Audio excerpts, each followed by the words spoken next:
Salam sejahtera saudara dikasih oleh Tuhan. Hari ini kita akan sama-sama melihat kebenaran firman Allah mengenai firman iman di dalam Roma pasal yang ke-10 ayat yang ke-8. Tetapi apakah katanya? Ini, firman itu dekat kepadamu, yakni di dalam mulutmu dan di dalam hatimu. Itulah firman iman yang kami beritakan. Apa yang dimaksud dengan firman iman? Firman iman adalah firman yang membentuk kehidupan seseorang ketika orang itu mendengar firman itu, sehingga firman itu menciptakan pengakuan di dalam hatinya, pengakuan tentang Yesus yang adalah jalan kebenaran dan kehidupan, Yesus yang adalah Tuhan dan Juru Selamat. Di dalam ayat yang ke-10, karena dengan hati orang percaya dan dibenarkan, dan dengan mulut orang mengaku dan diselamatkan. Jadi semuanya berawal dari dalam hati, ya. Baru muncul pengakuan lewat mulut. Jadi firman iman terbentuk ketika hati seseorang terbuka untuk firman itu bertumbuh, mengubahkan, menanamkan kebenaran menjadi tanah yang subur, sehingga imannya semakin bertumbuh. Kalau firman itu ketika didengar dan tidak diizinkan masuk di dalam hati, firman itu hanya akan menjadi firman yang memberi pengetahuan saja. Firman yang diterima hanya sebatas pengetahuan. Ini pernah terjadi di dalam Yohanes pasal yang ke-11. Ketika Yesus datang, Marta berkata, "Tuhan, kalau saat itu engkau ada, maka saudaraku pasti tidak akan mati." Marta pun juga berkata di dalam ayat yang ke-22, "Tetapi sekarang pun aku tahu bahwa Allah akan memberikan kepadamu segala sesuatu yang engkau minta kepadanya." Marta tahu prinsip doa.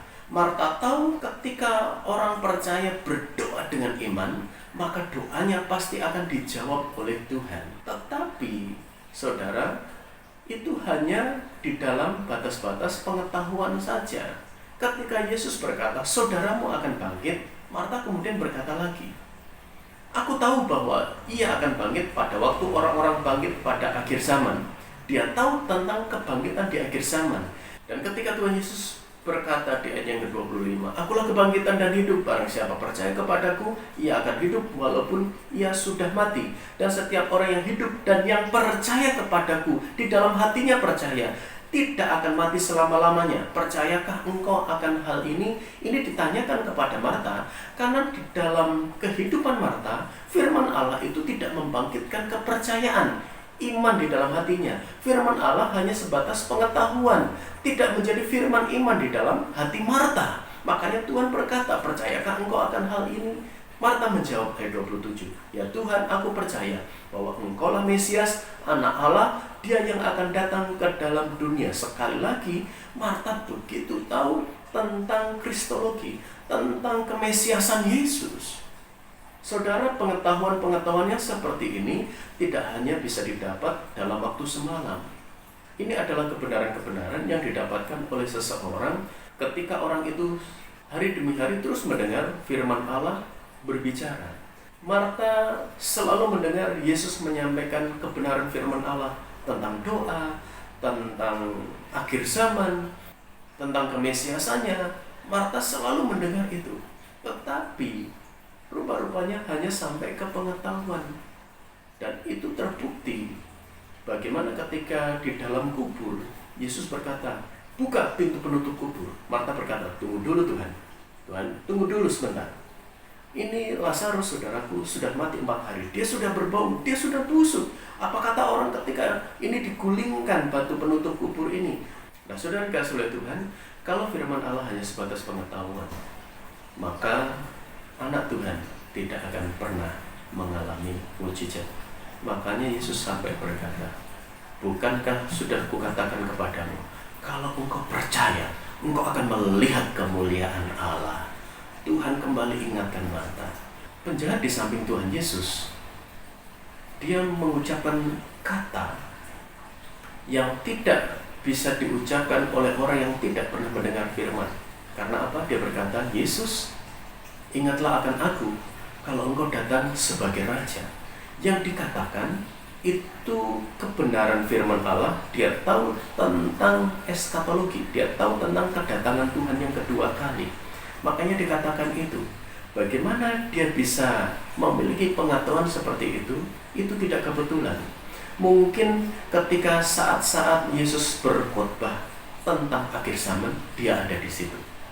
Tetapi kalau kita menilik penyalipannya itu karena dia berbuat jahat, apakah mungkin kita tidak tahu ketika Yesus sedang berkhotbah, justru mungkin dia sedang mencopet atau dia sedang mencuri harta, atau dia sedang mencuri milik orang-orang yang sedang serius mendengarkan khotbah Tuhan Yesus. Kita tidak tahu.